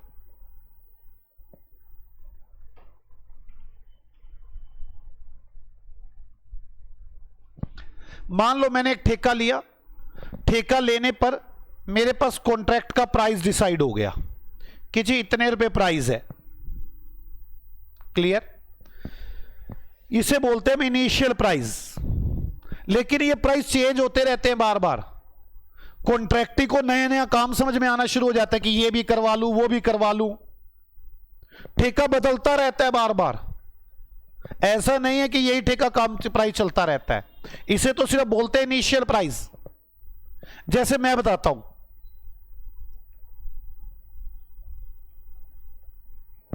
ठेका पूरा होना है 3 साल में। मुस्कान ने मुझे ठेका दिया घर बनाने का, ठेका पूरा होना है 3 साल में। मैंने कहा मुस्कान मैं तो बड़ा तेज आदमी हूं, जल्दी कर दूंगा। कहती कर कंप्लीट कर दे, 2.5 साल में कर दे कंप्लीट। मैंने कहा मुझे क्या फायदा होगा 2.5 साल में कंप्लीट करने का। कहती इंसेंटिव देंगे 50,000 रुपए दूंगी। मेरी बात समझ में आ रही है? तो आप मेरी बात समझे, इंसेंटिव भी मिलते हैं। हां, इंसेंटिव तभी आप लिख सकते हो जब आपको इसकी अमाउंट कंफर्म हो। मुस्कान मुझे ऐसे कह दे, ऐसा है तू काम कर, कुछ ना कुछ इंसेंटिव जरूर दूंगी, कुछ ना कुछ, क्या अमाउंट बोल, इतने रुपए दूंगे इंसेंटिव। और उसके लिए मैं सर्टेन भी हूं, कभी झूठ बोल दे, ऐसे कह दे 2.5 साल में काम कर दिया ना इंसेंटिव दूंगी, और कुछ सर्टेनिटी नहीं है, मुझे पता झूठ बोल रही है, वैसे ही कह रही है, मजाक कर रही है ताकि मैं फटाफट काम करूं। आपके पास सर्टेनिटी है और अमाउंट का पता होना चाहिए, तभी आप जोड़ पाएंगे इंसेंटिव्स को। मेरी बात समझ में आ रही है? मतलब काम को टाइम से पहले कंप्लीट करने पर नॉर्मली ऐसे इंसेंटिव्स दिए जाते हैं। ये भी कॉन्ट्रैक्ट प्राइस का पार्ट होने चाहिए। और बताता हूं मैं आपको। अच्छा, और तीसरी बात, आपको पक्का भरोसा भी हो कि टाइम में कंप्लीट कर दूंगा मैं। वो तो कहते 1 साल में कंप्लीट कर दे, इंसेंटिव दूंगी। मुझे पता है 1 साल में होना ही नहीं, इंसेंटिव मिलने ही नहीं। मेरी बात समझ में आई है? जो वो कंडीशन कह रही है, मुझे पूरी उम्मीद भी हो कि मैं वो कंडीशन पूरी कर दूंगा। मेरी बात समझ में आ रही है? तो इंसेंटिव वर्ड का मीनिंग समझ में आया? मैं लिखवाऊंगा, समझाऊंगा, वो तो एक अलग बात है, लेकिन अभी समझो, थोड़ी थोड़ी बातें समझ में आई। इनिशियल प्राइस, इंसेंटिव, इंसेंटिव की अमाउंट होनी चाहिए, और वो आपको सर्टेनिटी भी होनी चाहिए कि मैं काम कंप्लीट कर दूंगा, जो उसने कंडीशन बताई है वो पूरी कर लूंगा। एक बार क्या होता है, मान लो मुस्कान ने मुझे ठेका दिया कि बाहर जो ग्रिलें लगानी है ना, वो लोहे की लगा देना घर के बाहर। मैंने लगा दी लोहे की ग्रिलें। आई कहती ये तो अच्छी नहीं लग रही, ये तो अच्छी नहीं लग रही। मैं कहा जो कॉन्ट्रैक्ट में तो लगा दी मैंने। कहती इसको उखाड़ो ग्रिलों को और इसकी जगह स्टील की ग्रिलें लगाओ। मैंने कहा ये क्या मतलब हुआ? मैंने तो जो ठेका लिया था उसके अंदर तो लोहे की ग्रिलें थी। कहती जो खर्चा हो जाएगा मैं वापस दे दूंगी। तो ये बता खर्चा कितना होगा? इन ग्रिलों को उखाड़ने का खर्चा 100 रुपए, प्लस नई ग्रिलें लाने का खर्चा 500 रुपए, 100 रुपए फिर लगवाने का खर्चा। मैं देती हूं तो ये 700 रुपए, पर ये काम तो करना पड़ेगा तुझे। पुराना सामान जो कॉन्ट्रैक्ट में था उसको चेंज करवा दिया। अब जो मुझे ये 700 रुपए देगी, इसको बोलते हैं क्लेम। क्या बोलते हैं? क्लेम। अगर जो मेरा खर्चा हो रहा है वही वापस मिल रहा है, फिर तो ये कोई कॉन्ट्रैक्ट प्राइस है ही नहीं। अगर जो मेरा खर्चा हो रहा है ये मुझे उससे ज्यादा दे रही है, मैं कह रहा हूं मेहनत नहीं लग रही क्या मेरी, मेरा सारा टाइम खराब हो रहा है, यहां से ग्रिलें पड़ाएंगे, दोबारा लगवाऊंगा, मैं तो 900 रुपए लूंगा। मेरी बात समझ आ गई? अगर क्लेम की अमाउंट सर्टेन है, अमाउंट पता है, अमाउंट पता होनी चाहिए। ऐसे नहीं वगैरह कोई नहीं देंगे, देंगे तू लगा दे ग्रिलें। देंगे क्या मतलब? तुम्हारे पता, बाद में मना कर दो, बाद में 50 रुपए पकड़ा दो। ये बताओ कितनी अमाउंट दोगे? और फिर सर्टेनिटी भी होनी चाहिए। मुझे पता है काम करवाने के बाद देने नहीं इसने पैसे। और अगर खर्चा ही वापस दे रही है फिर तो इसका पार्ट बनता ही नहीं कॉन्ट्रैक्ट प्राइस का। मेरी बात समझ में आ रही है? फिर तो मेरे 800 रुपए लगने, 800 उसने दे देने हैं, बात खत्म होगी। फिर कौन सा कॉन्ट्रैक्ट प्राइस? हां, अगर मुझे 900, 1000 मिलते हैं तब मैं कहूं कि कॉन्ट्रैक्ट प्राइस में आना चाहिए। क्या आपको मेरी बात समझ में आ रही है? जागो, हे भगवान। कई बार तो ऐसा लगता है मैं अकेला ही पढ़ रहा हूं, बाकी तुम तो आराम से बैठे हो। यार मेरी बात समझो, मुझे पता है आज तुम थक जाते हो, मुझे यह भी पता है बुद्धि सुनना बंद कर देती है कि ये तो चुप ही नहीं होता, बोलता ही जा रहा है, बोलता ही जा रहा है, नई नई बातें आती जा रही है। पर मैं एक बात बताऊं, मैं आपको एक्सपर्ट बनाना चाहता हूं, इसलिए मुझे ये कष्ट देना पड़ रहा है आपको। वरना मुझे पता है मैं ये मस्ती करके भी पढ़ा सकता हूं। जो मुझसे फाउंडेशन में पढ़े हुए उनको पता है मस्ती से भी पढ़ा सकता हूं मैं ये सारा कुछ, बट अब नए सिलेबस में पढ़ने का स्टाइल चेंज हो चुका है। आपको फाइनल लेवल वाला पढ़ना है। जैसे फाइनल में शांति से बस पढ़ाई, वो इंटर में आ गई है। जो इंटर वाली पढ़ाई थी वो फाउंडेशन में चली गई है। अब तो बस आप यही कर सकते कि एक भी बात छोड़नी नहीं है तो सारी सुननी होंगी। अब जैसे मर्जी से दिमाग पे बोझ लेके बैठो, आराम से बैठो, बैठना पड़ेगा जल्दी। कॉन्ट्रैक्ट प्राइस एक तो इनिशियल होता है, दूसरा क्या होता है, इंसेंटिव। इंसेंटिव किस वजह से होते हैं, टाइमली आपको मुझे कुछ बेनिफिट्स देगा, मुझे कुछ इनाम देगा, रिवार्ड देगा, लेकिन रिवार्ड की अमाउंट भी पता होनी चाहिए। और दूसरी बात, मुझे पता भी हो कि मैं रिवार्ड की जो कंडीशन है वो पूरी कर डालूंगा। मैं आपसे कह दूं मैं आपको ₹1,00,000 दूंगा, रैंक लाओ, वो पहले कंडीशन तो सुन लो, रैंक लानी है 1। ये ऐसे थोड़ी ना ₹1,00,000 दे दूंगा रैंक 1 आ जाएगी। बात से पहले वो कंडीशन भी देखो कि हां मैं कर सकता हूं। तीसरी बात, क्लेम। क्लेम मतलब पुराने वाला सामान जो लगा हुआ था उसको उतरवाएंगे, नया लगवाएंगे। ये भी सर्टेन होना चाहिए और अमाउंट पता होनी चाहिए। और आपको अगर खर्चे रीएंबर्समेंट हो रहे हैं, खर्चे रीएंबर्समेंट हो रहे, जितना खर्चा किया वो वापस आ जाएगा, रीएंबर्स हो रहे हैं, तो कॉन्ट्रैक्ट में मत जोड़ बैठना। और बताता हूं, पहले उन्होंने मुझे कहा था कि 2 मंजिल मकान बनाना है, मैंने कॉन्ट्रैक्ट कर लिया। बाद में कहते हैं ऊपर एक कमरा और छापना है। वेरिएशन कर रहे हैं वो अपने कॉन्ट्रैक्ट में, दैट्स कॉल्ड वेरिएशन। ऐसा होता है नॉर्मली, 99% हर कॉन्ट्रैक्ट में ऐसा होता है। 99% कह रहा, मैं तो 100 ही कह रहा हूं, 99 के 100 ही होता है ऐसा, हर कॉन्ट्रैक्ट में ऐसा ही होता है। 2 मंजिल बनवाया, एक ऊपर कमरा और छाप दो। तो आप मुझे एक बात बताएं, जो ये ऊपर कमरा छापना है ये बोलते हैं वेरिएशन। वेरिएशन, इसके पैसे भी पता हो और सर्टेन हो। जैसे मैं बताता हूं, जो मेरे वाइफ का मकान, क्या बोलते हैं उनको, मेरे इन लॉज का मकान बोलेंगे ना, हाँ, मेरे इन लॉज ने मकान बनवाया, एक ही मिस्त्री से बनवाया था, हमने भी और उन्होंने भी। पहले उन्होंने बनवाया, उन्होंने पहले 2 मंजिल बनवाया, बाद में उसको कहने लगे एक कमरा और बना दे ऊपर। वो मिस्त्री बड़ा अच्छा था, उनकी जान पहचान का था बड़ा, कहता चलो कोई नहीं जी, मेरे 2 दिन लगेंगे, मैं बना दूंगा। ऐसे ही बना दिया, उसने कोई पैसे नहीं लिए। जब हमने मकान बनवाया तो मैंने कहा ऊपर मंदिर बना दे भाई एक, कहता ना ना इसके तो 4,000 रुपये और लूंगा मैं वैसे कह रहा हूं 4,000 रुपये, कह रहा है कि मैं 4,000 रुपये और लूंगा। मैं कहा तू बना दे यार, क्या 4,000 रुपये लेगा, दे दूंगा जो कुछ होगा। कहता जो कुछ होगा नहीं, पहले ये बताओ दोगे कितने, तभी लगाऊं मैं मजदूरियां। तो अगर अमाउंट सर्टेन है और सर्टेनिटी भी है कि ये देगा पैसे, तो आप वेरिएशन भी जोड़ेंगे। और कई बार तो नुकसान भी हो जाता है कॉन्ट्रैक्ट में। जैसे मैं बताता हूं, हमने मकान बनवाया कॉन्ट्रैक्ट पे, तो रैंप बनाना था। अब हमारे वहां पे ना गलियां हर 2 महीने बाद, 4 महीने, 6 साल बाद उठानी शुरू कर देते हैं लोग, जिससे मकान बड़ी जल्दी दब जाते हैं। मतलब समझ आ गई ना आपको मेरी बात, की गहरे हो जाते हैं मकान, गलियां बार बार उठाओगे तो मैंने सोचा क्यों ना मकान एक बार अच्छे से उठा लिया जाए, जितनी मर्जी गलियां दबे, मेरी लाइफ में तो ना दबे कम से कम। तो मैंने ना मकान ज्यादा ऊपर उठा लिया। अब मैंने उसे कहा रैंप बना बाहर से बाइक वगैरह चढ़ाने के लिए। उसने रैंप बनाया, गंदा सा रैंप बना दिया। अब सारा इतना अच्छा मकान बनवा लिया, रैंप गंदा बना रहे तुम। मैं आया शाम को जॉब से, मैंने उसे कहा भाई इसको तोड़, नया रैंप बना, ये तो बेकार रैंप बना दिया तूने, गंदा लग रहा है बिल्कुल ही।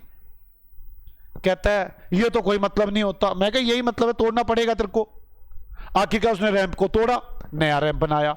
जो नया रैंप बनाया ना वो भी बेकार बना दिया। उसमें क्या किया, सीढ़ियां एक साइड कर दी और प्लेन एक साइड कर दिया। वो इतना गंदा रैंप, उसमें चढ़ा ही ना जाए। मैंने कहा भाई साहब खाली बाइक के थोड़ी ना चढ़नी है, आदमी ने भी चढ़ना है। जहां छोटा गेट है उसके सामने तो सीढ़ियां है नहीं, बड़े गेट के सामने तूने सीढ़ियां लगा दी हैं। अब समझे मेरी बात, वो अंदर से छोटा गेट खुलता है ना, सीढ़ियां होनी चाहिए उसके सामने से, ताकि कोई आए तो ऊपर चढ़ के छोटे गेट से अंदर आ जाए। और बड़े गेट के सामने सीढ़ी है, छोटे गेट के सामने रैंप है। मैंने कहा ये क्या तू पागलों वाले काम कर रहा है, फिर तोड़। मैं कहा अब की बात तूने तोड़ा है ना, मैं साफ सी बात कह रहा हूं, मेरा हर बार 10,000 रुपए का नुकसान होता है।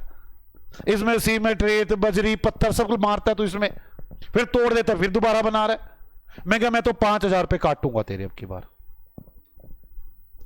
That's called penalty. ऐसा होता है कॉन्ट्रैक्ट में, आप गलत काम कर रहे हो, पेनल्टियां लग जाती हैं, तो कॉन्ट्रैक्ट प्राइस में से वो पेनल्टियां लेस हो जानी चाहिए। मेरी बात समझ में आ गई? कौन कौन सी बातें बता दी मैंने आपको? Initial price, incentives, claim, claim के बाद वेरिएशन, पेनल्टी। आपको सबका मीनिंग समझ में आ रहा है ना? इंसेंटिव तो काम अच्छा करूंगा तो रिवार्ड मिलेगा। क्लेम्स, जो सामान लगा हुआ है उतरवा के नया लगवा रहे हो, मेरा तो कॉन्ट्रैक्ट वाला काम करूंगा। वेरिएशन, और नया ही काम दे दिया आपने साथ में।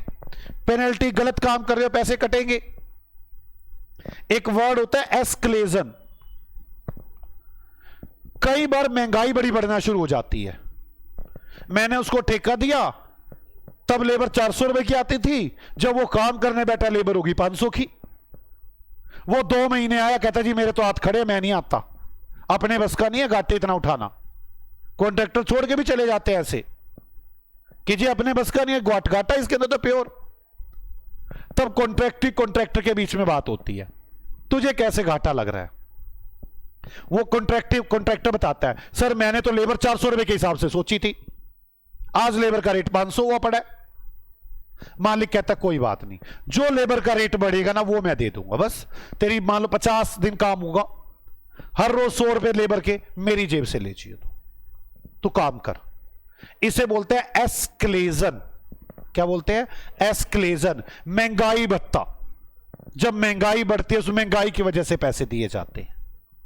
तो आपको मेरी बात समझ में आ गई? वैसे कॉन्ट्रैक्ट रिवेन्यू में क्या क्या आना चाहिए? Incentive, initial price, claim, variations, penalty, escalation. 6 के 6 का मीनिंग समझ में आता है?